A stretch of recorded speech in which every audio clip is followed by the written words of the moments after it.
अस्सलाम वालेकुम जी, रब्बि इश्रह ली सदरी वयस्सिर ली अमरी वाहलुल उक़दतम मिन लिसानी यफ़क़हू क़ौली। आज जो है ना वो हम चैप्टर नंबर 1 अपना जो है वो कंप्लीट कर चुके हैं। आज जो है ना वो जैसे कि आपको बताया था कि हम पूरा चैप्टर भी डिटेल से पढ़ेंगे और आज जो है ना वो हम एक्सरसाइज शुरू कर रहे हैं चैप्टर नंबर 1 की। ठीक हो गया ना?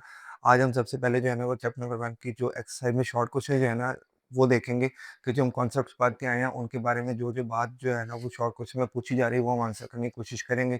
ठीक है, कोशिश करें कि जब क्वेश्चन आपके सामने आए तो वीडियो को पॉज़ करें और खुद उसको आंसर करने की कोशिश करें और देखें कि आपको जो है ना वो कितनी बात जो है समझ में आई है, ठीक है? अगर नहीं आता तो वीडियो कंटिन्यू करें तो आपको आंसर खुद ब खुद ही चीज़ों के मिल जाएँगे, ठीक है जी? तो कॉपी पेंसिल या किताब निकालें और चीज़ों को नोट करना शुरू कर दें, ठीक है? ताकि आपके लिए जो है ना बाद में रिवाइज़ करने में आसानी हो, ठीक है जी? तो हम चलते हैं क्वेश्चंस की तरफ। सबसे पहला क्वेश्चन जो है ना वो एक्सरसाइज में वही मिलता है कि can a non physical quantity be measured, ठीक है? कि नॉन फिजिकल क्वांटिटी जो है उसको मेजर किया जा सकता है कि नहीं किया जा सकता। हमने चैप्टर के स्टार्ट में एक बात पढ़ी थी, इसका आंसर है कि हमने एक चैप्टर के स्टार्ट में बात पढ़ी थी कि हम जितनी भी मेजरमेंट कर रहे हैं उनकी चीज़ों पे कर रहे हैं, फिजिकल क्वांटिटीज़ पर कर रहे हैं। जितने हम इंस्ट्रूमेंट पढ़े, vernier calliper, screw gauge, metre rule, displacement methods कि जो भी चीज़ें पढ़ी वो सारी की सारी फिजिकल चीज़ों के बारे में थी, ठीक है? तो मैंने आपको स्टार्ट में भी कुछ चैप्टर के शुरू में एक बात बताई थी कि नॉन फिजिकल क्वांटिटी जो होती हैं, कौन सी क्वांटिटीज़? नॉन फिजिकल क्वांटिटी जो होती हैं,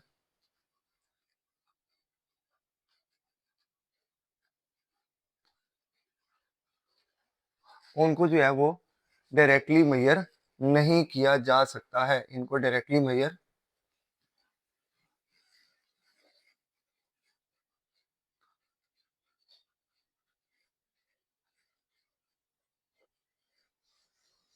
मेजरमेंट नॉट पॉसिबल, इनकी डायरेक्ट मेजरमेंट पॉसिबल नहीं होती, ठीक हो गया ना? जैसे हमारा गुस्सा, किसी की हिकमत, किसी की अक्लमंदी, किसी का प्यार, ठीक हो गया ना? किसी की खुशी, इन चीज़ों को डायरेक्टली मेजर नहीं किया जा सकता। एक बंदे को किसी चीज़ पे गुस्सा हो सकता है, दूसरे को उस पे जो है ना वो खुशी हो रही हो, ठीक हो गया जी? तो इसके लिए क्या होता है कि हम जो है ना वो चीज़ों को कंपैरिज़न करवाते हैं, ठीक है? दूसरी चीज़ों के साथ, या हमारे पास कोई क्राइटेरिया होता है कि अगर जो बंदा जो है ना वो ये हरकतें कर रहा है या ये काम कर रहा है या ये बातें कर रहा है तो वो गुस्से में होगा, ठीक हो गया ना? या हम क्या करते हैं, सर्वे करवा लेते हैं, ठीक है ना? सबसे सवाल जवाब पूछ लेते हैं, जिसका जौन-सा जवाब सबसे ज़्यादा रिपीट हो रहा होता है हम उसमें कहते हैं जी कि ये जो है ना वो आजकल ये वाली कंडीशन जो है वो माशरे में चल रही है, ठीक है? तो नॉन फिजिकल क्वांटिटीज़ मोस्टली किस लिए यूज़ होती हैं? आपके जो है ना वो नॉन फिजिकल क्वांटिटी जब भी यूज़ करते हैं आपको लोगों के बिहेवियर्स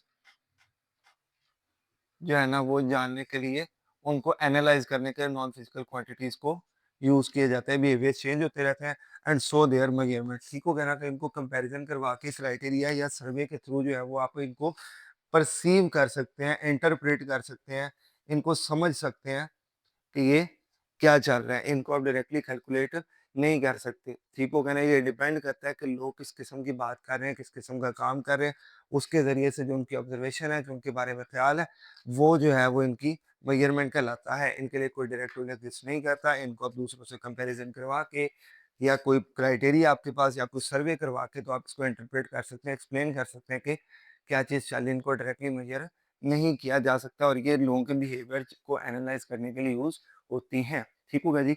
आगे चलते हैं। अच्छा जी, अगला सवाल हमारे पास ये है कि what is a measurement? Name it's 2 parts, ठीक है? अच्छा, उससे पहले मैं आपको बता दूँ कि जितने क्वेश्चंस के आंसर मैं अभी आपको बताऊँगा, वो सारे के सारे क्वेश्चन के आंसर जो है ना, उनकी डिस्क्रिप्शन में एक फ़ाइल बनी हुई है, उसका लिंक भी आपको मिल जाएगा, वहाँ से जाके आप एक्सेस कर सकते हैं।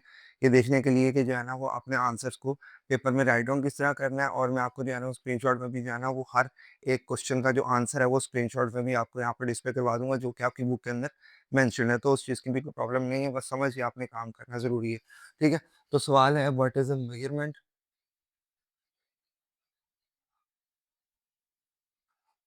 और इसके 2 पार्ट्स। ठीक हो गया जी? अच्छा जी, हमने जो है ना वो जैसे कि हमने पहले पढ़ा था सारी चीज़ों से पहले कि मेजरमेंट होती क्या है? मेजरमेंट में क्या चीज़ें होती हैं? मेजरमेंट सिंपली आप जो है ना वो चीज़ों का कंपैरिज़न करवाते हैं। कंपैरिज़न किस चीज़ का करवाते हैं? एक अननोन क्वांटिटी होती है, जिसका आपने वेट मेज़र करना होता है और एक स्टैंडर्ड क्वांटिटी होती है। स्टैंडर्ड क्वांटिटी ऐसी क्वांटिटी जिसका वेट आप जहाँ पर भी ले जाएँ, वो सेम ही होगा। ठीक हो गया ना? इन दोनों का जब आप कंपैरिजन करवाते हो तो आपको क्या आपके पास क्या आ जाती है मेजरमेंट। तो measurement is a comparison of an unknown quantity with a widely दुनिया भर में एक्सेप्टेड स्टैंडर्ड क्वांटिटी। इसके दो पार्ट्स क्या होते हैं, ठीक हो गया जी। इसके दो पार्ट्स होते हैं, सबसे पहला इसका पार्ट होता है उसका नंबर, ठीक है जी, और दूसरा इसका पार्ट होता है इसका यूनिट, ठीक है जी। अगर मेजरमेंट में सिर्फ नंबर और यूनिट ना हो तो मेजरमेंट किसी काम की नहीं है। अ measurement without the unit is nothing, is meaningless, ठीक हो गया ना। जैसे 5 किलोग्राम, तो किलोग्राम है यूनिट और 5 है नंबर। तो मेजरमेंट क्या होती है, comparison of an unknown quantity with the standard quantity. और इसके दो पार्ट्स क्या होते हैं, इसका नंबर और इसके यूनिट्स। 5 किलोग्राम मैंने आपको मिसाल दे दी, ठीक हो गया जी। आगे चल, अच्छा जी, अगला सवाल है जी, why do we need a standard unit for measurements, कि हमें जो है ना मेजरमेंट्स के लिए एक स्टैंडर्ड यूनिट की ज़रूरत क्यों पेश आती है। मैंने आपको जो है ना वो एक चीज़ मेजरमेंट पढ़ाते हुए बताई थी, जब मैं यूनिट्स आपको पढ़ा रहा था। मैंने आपको एक चीज़ बताई थी कि लोग जो है ना वो पहले हाथ के ज़रिए से, स्टेप्स के ज़रिए से जो है ना वो चीज़ों को लेंथ करके बेचते होते थे। तो जब डिफरेंट किस्म के लोगों की हाइट्स चेंज थी, आर्म साइज़ चेंज थे, फुट साइज़ चेंज थे, तो उनमें जो है ना वो कैलकुलेशन में लेंथ में फ़र्क आ जाता था। कभी किसी को कम मिल जाती, कभी किसी को ज़्यादा मिल जाती थी, जिसकी वजह से लोगों ने यूनिट क्रिएट किया चीज़ों का, ठीक है। अब यूनिट जब क्रिएट हो गया उसके बाद मसला यहाँ आ गया कि कोई बंदा चीज़ों को मीटर में देख रहा है, कोई सेंटीमीटर में देख रहा है, कोई किलोमीटर में देख रहा है, कोई मिलीमीटर में देख रहा है, ठीक हो गया ना। तो मैं यहाँ से जो है ना वो 5 सेंटीमीटर कपड़ा भेज रहा हूँ, ठीक है, दूसरे मुल्क में जाके वो कहते हैं कि हम लोग तो काम ही मिलीमीटर में करते हैं, ठीक हो गया ना। तो मेरा कपड़ा जो है ना वो छोटे यूनिट में जब जाएगा तो मुझे ऑब्वियसली वहाँ पे नुकसान होगा, ठीक है। वहाँ से चीज़ आती है, वहाँ से मिलीमीटर में आती है, मैं यहाँ से सेंटीमीटर में देखता हूँ, फिर कपड़े का रेट बढ़ जाता है यहाँ पे आके, ठीक हो गया जी। तो इस तरीके से जो है ना मेजरमेंट में बड़ा मसला आ रहा था। इसी तरीके से जब कोई साइंटिफिक इंफॉर्मेशन शेयर की जाती थी, मसलन कि मिसाल के तौर पे अगर स्पीड ऑफ लाइट शेयर कर दी है, ठीक है। अब स्पीड ऑफ लाइट में कोई बंदा किलोमीटर पर सेकंड कह रहा है, कोई मीटर पर सेकंड कह रहा है, ठीक है। तो इस तरह जो है ना वो म्यूचुअल ट्रेड में, साइंटिफिक इंफॉर्मेशन में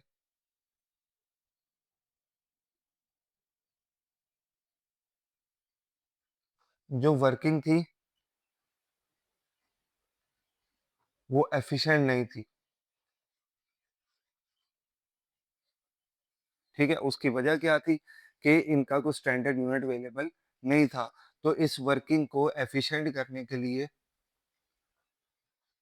इस म्यूचुअल ट्रेड को ग्रो करने के लिए, ग्रोथ और साइंस की information, scientific and business information को फ्लो करवाने के लिए साइंटिस्ट ने ये ख्याल किया कि अगर हमने एक यूनिट क्रिएट करना है तो उनको स्टैंडर्ड भी कर देना चाहिए, ठीक हो गया ना। ताकि अगर कोई इंफॉर्मेशन नहीं है तो वो एफिशिएंटली आगे पास आउट हो सके। अगर किसी की कोई ट्रेड है तो सेम अगर यहाँ से मीटर में मार चीज़ गई है तो वहाँ पे मीटर में ही आए, अगर यहाँ से किलोग्राम में गई है तो वहाँ से किलोग्राम में ही रिसीव की जाए। इसी तरीके से अगर कोई इन्फॉर्मेशन आई है तो सेम टू सेम यूनिट्स में अगर एक्सचेंज की जाएगी तो उसमें कैलकुलेशंस अच्छी आएंगी, रिजल्ट्स जो है वो उनमें अनसर्टेनिटी और एरर्स नहीं होंगे। तो इस वजह से ताकि इन चीज़ों में कन्फ्यूजन ना आए और वर्किंग एफिशिएंट रहे, हमें ज़रूरत पेश आई कि हमें जो है ना वो यूनिट मेजरमेंट के यूनिट्स को स्टैंडर्डाइज़ कर देना चाहिए जो पूरे दुनिया में वाइडली एक्सेप्टेड हो। हाँ जी, अगला सवाल है जी, नेम 3 बेस क्वांटिटीज़ और नेम 3 ड्राइव क्वांटिटीज़, ठीक है जी। सबसे पहले हम बेस क्वांटिटीज़ में लिखते हैं लेंथ, ठीक हो गया ना। इसका जो है ना वो यूनिट था मीटर। मास, इसका यूनिट था किलोग्राम। और टाइम, इसका यूनिट था सेकंड, ठीक हो गया जी। इसके साथ अब जो है ना वो हम लिखते हैं डिराइव क्वांटिटीज। यहाँ पर हम लिख लेते हैं एरिया, ठीक है, इसका यूनिट होता है मीटर स्क्वायर। यहाँ पर हम लिख लेते हैं वॉल्यूम, इसका यूनिट होता है मीटर क्यूब। इसके बाद हम यहाँ पर ले लेते हैं वेलोसिटी,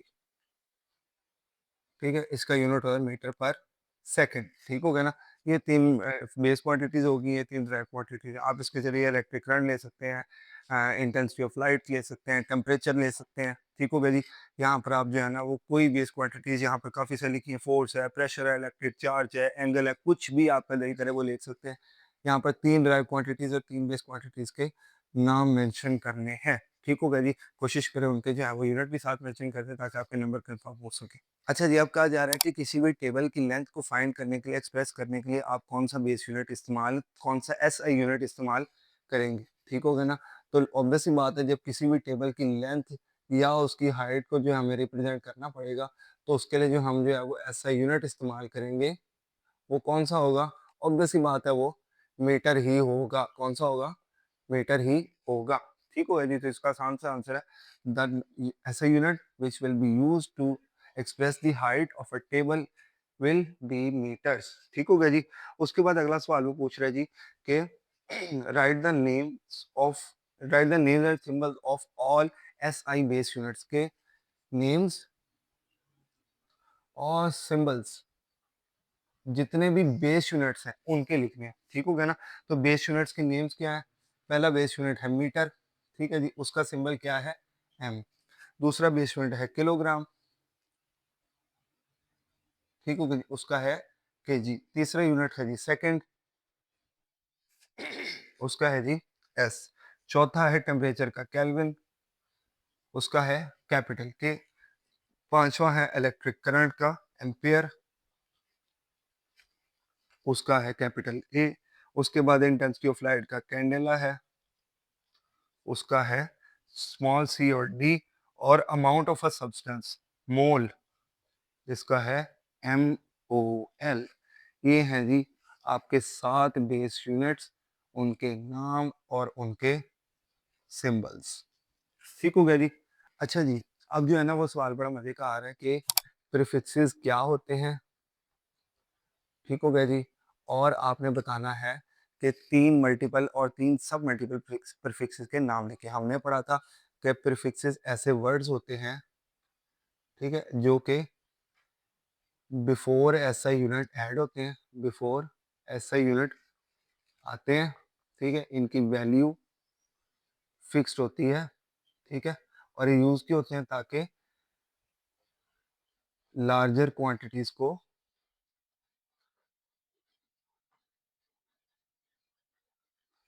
लार्जर क्वांटिटीज ठीक हो गया ना, कि लार्जर क्वांटिटीज को कन्वीनियंटली लिखा जा सके। ठीक हो गया जी? ये वर्ड्स होते हैं जो कि ऐसे यूनिट के पहले आते हैं, इनके न वैल्यू फिक्स होती है और ये लार्जर क्वांटिटीज को कन्वीनियंटली लिखा जाए, इसलिए ये यूज होते हैं। ठीक हो गया जी? अब हम लिखेंगे यहाँ पे 3 मल्टीपल और 3 सब मल्टीपल प्रीफिक्सेस। ठीक हो गया ना? मल्टीपल प्रीफिक्सेस कौन से होते हैं? जो बड़ी वैल्यूज को रिप्रेजेंट करने के इस्तेमाल होता है, और सब मल्टीपल प्रीफिक्सेस होते हैं जो छोटी वैल्यू को रिप्रेजेंट करने के लिए इस्तेमाल होते हैं। तो हम 3 मल्टीपल के नाम लिख देते हैं। ठीक हो गया ना? मल्टीपल प्रीफिक्सेस ये कौन से हैं? हम नाम ले लेते हैं किलो का, मेगा का और गीगा का। ठीक हो गया जी? किलो होती है 10 की पावर 3, मेगा होती है 10 की पावर 6, और हाँ जी, और गीगा होती है 10 की पावर 9। यहाँ पर हम लिख देते हैं सब मल्टीपल प्रीफिक्सेस।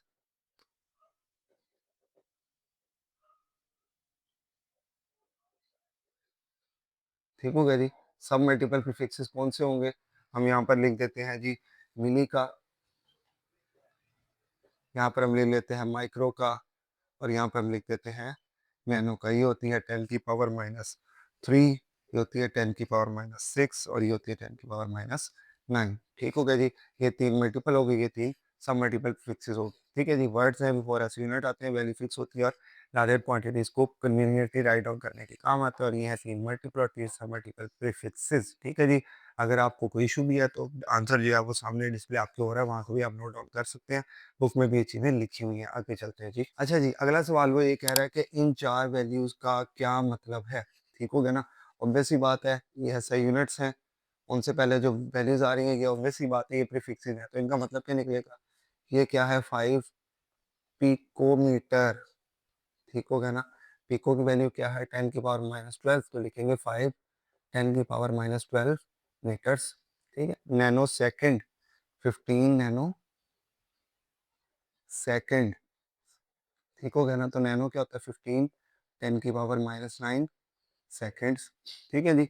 6 micrometer, micrometres. ठीक हो गया ना? 6 10 की पावर -6 मीटर्स हो जाएगा, ठीक है। 5 फेम्टोसेकेंड्स, ठीक है जी। इसका फेम्टो की 5 10 की पावर माइनस 15 सेकेंड्स, ये इसका मतलब है। ठीक हो गया जी। आपके सामने स्क्रीनशॉट भी आ रहा है, बुक पे भी आपके लिखे हैं, वहां से आप क्रॉस वेरिफिकेशन कर सकते हैं। ठीक है, आगे चलते हैं। अच्छा जी, लास्ट क्वेश्चन है, बड़ा इंपॉर्टेंट क्वेश्चन है। सबसे पहला जो है ना उसका पार्ट ये है कि for what purpose vernier caliper को vernier caliper is used, for what purpose vernier caliper is used. तो मैंने आपको बताया था वर्नियर कैलिपर किस लिए यूज किया जाता है, स्मॉल लेंथ्स को मेजर करने के लिए यूज किया जाता है, ठीक है ना। अप टू 0.1 मिलीमीटर तक की लेंस को वर्नियर कैलिपर मेजर कर लेता है। ठीक हो गया जी। उसके बाद जो है वो किसी ऑब्जेक्ट की विड्थ को मेजर करने के लिए, किसी ऑब्जेक्ट की डेप्थ को मेजर करने के लिए, किसी ऑब्जेक्ट के डायामीटर को मेजर करने के लिए, ठीक है जी। इसी तरह किसी ऑब्जेक्ट की थिकनेस को मेजर करने के लिए कि कितनी मोटा ऑब्जेक्ट है, ठीक हो गया, उसको मेजर करने के लिए वर्नियर कैलिपर यूज होता है। ठीक हो गया जी। उसके बाद जो है ना वो दूसरा सवाल ये पूछा जा रहा है कि इसके जो है ना वो दो इंपॉर्टेंट पार्ट्स के नाम लिखे, वर्नियर कैलिपर के दो पार्ट्स के नाम लिखे। ठीक हो गया जी। उसमें पहला पार्ट होता है इसका मेन स्केल, ठीक हो गया जी, जिसमें जो मार्किंग होती है वो 1 मिलीमीटर ईच मार्क होता है, जितनी भी इसमें मार्किंग होती है वो 1 मिलीमीटर का मार्क होता है। ठीक हो गया जी। और दूसरा इसका पार्ट होता है इसका वर्नियर स्केल, ठीक है ना, जो इसका मूविंग स्केल होता है वर्नियर स्केल। ठीक हो गया जी। उसमें जो है ना वो 10 इक्वल पार्ट्स में वो तकसीम हुआ होता है, और उसकी टोटल लेंथ कितनी होती है, 0.9 मिलीमीटर। ठीक हो गया जी। उसकी टोटल लेंथ कितनी होती है, सॉरी, उसकी टोटल लेंथ होती है 9 मिलीमीटर की। ठीक हो गया। ये 10 इक्वल पार्ट्स में तकसीम हुआ था। इसका क्या मतलब है कि जब 10 इक्वल पार्ट्स में तकसीम हुआ है तो उसकी टोटल लेंथ 9 मिलीमीटर है। ठीक है। इसका क्या मतलब है कि उसका एक पार्ट कितने मिलीमीटर का होगा, 0.9 मिलीमीटर का एक पार्ट होगा उसका। ठीक हो गया जी। जब हम 10 को 9 पे जो है ना वो डिवाइड करेंगे, 9 को 10 पे डिवाइड करेंगे। ठीक हो गया जी। उसके बाद दूसरा सवाल ये पूछ रहा है, एक इसका मेन स्केल होगा पार्ट, एक इसका वर्नियर स्केल होगा। तीसरा, इसका लीस्ट काउंट कैसे निकाला जाता है। ठीक है, इसका लीस्ट काउंट ऐसे निकाला जाता है, इसके दो फार्मूले हैं। पहला फार्मूला ये है कि 1 मेन स्केल की डिवीजन -1 वर्नियर स्केल की डिवीजन। ठीक है ना, यानी मेन स्केल के एक डिवीजन जो है उसको निकालने, मेन स्केल की टोटल डिवीजन, एक डिवीजन कितनी होती है, 1 मिलीमीटर की। ठीक है। वर्नियर स्केल की एक डिवीजन कितनी की होती है, ठीक है, 0.9 मिलीमीटर की। ठीक हो गया जी। तो उसका क्या आंसर आएगा, 0.1 मिलीमीटर इसका आंसर आ जाएगा, और यही इसका लीस्ट काउंट है। ठीक हो गया जी। एक तरीका ये हो गया। दूसरा तरीका ये होता है कि 1 small division on main scale divided by total divisions on vernier scale. ठीक हो गया ना। हमने पढ़ा था टोटल डिवीजन वर्नियर स्केल पे कितनी होती है, 10 होती है, और एक डिवीजन कितनी की होती है, 1 मिलीमीटर की होती है। ठीक हो गया जी। इसको आप डिवाइड करेंगे तो फिर आंसर क्या आएगा, 0.1 मिलीमीटर आंसर आएगा। ये इसका क्या होता है, लीस्ट काउंट होता है। ठीक हो गया जी। और चौथी और सबसे आखिरी चीज ये पूछ रहे हैं कि जीरो एरर क्या होता है। जीरो एरर एक एरर होता है, ऐसा एरर होता है जो कि किस वजह से आता है, जब आपके इंस्ट्रूमेंट पे रॉन्ग मार्किंग हुई होती है, रॉन्ग मार्किंग हुई होती है, जो मार्क्स होते हैं, जो वहाँ पर लाइनें लगी होती हैं, जो वहाँ पर कैलकुलेशन हुई होती है, वो रॉन्ग मार्किंग होती है, जिसकी वजह से जो आपकी रीडिंग होती है वो या तो असल से ग्रेटर हो जाती है या असल से लेस हो जाती है। ऐसे एरर को हम क्या कहते हैं, जीरो एरर। ऐसा एरर जो कि आपकी इंस्ट्रूमेंट में आने वाली जो मार्क्स हैं वो रॉन्ग मार्क्स की वजह से आपकी रीडिंग जो है वो ग्रेटर हो जाए या लेस हो जाए, इसकी वजह से जो एरर आपके इंस्ट्रूमेंट में आता है वो क्या कहलाता है, जीरो एरर आता है। चार चीजें अपनी देखनी। वर्नियर कैलिपर किस लिए यूज होता है, इन चार कामों के लिए यूज होता है। Small lens, width, depth, base, diameter और थिकनेस ऑफ एन ऑब्जेक्ट के लिए। इसके दो parts main scale vernier scale होते हैं। इसका लीस्ट काउंट फाउंड करने के दो तरीके हैं, एक पहला ये माइनस करके और दूसरा ये डिवीजन वाला तरीका। और तीसरी चीज जो है ना अपने देखी, चौथी चीज, ये जीरो एरर क्या होता है। जीरो एरर जो है ना वो रॉ मार्क्स की वजह से आने वाला है, जिसकी वजह से आपकी रीडिंग ग्रेटर हो जाएगी या लेस हो जाएगी, ओरिजिनल की वजह से उसको ज़ीरो एरर कहते हैं। स्क्रीनशॉट सारे अटैच हैं, किसी को अगर नोट्स चाहिए इसके तो वो कमेंट में नोट्स लिख सकता है, उसको नोट्स की जो है ना वो लिंक मिल जाएगा, वहाँ से आप डाउनलोड करके ईज़िली इसको प्रिपेयर कर सकते हैं। आपको समझ नहीं लगी कमेंट सेक्शन में कमेंट करके आप बता सकते हैं। मिलते हैं आपसे नेक्स्ट वीडियो में, तब तक के लिए अल्लाह हाफ़िज़।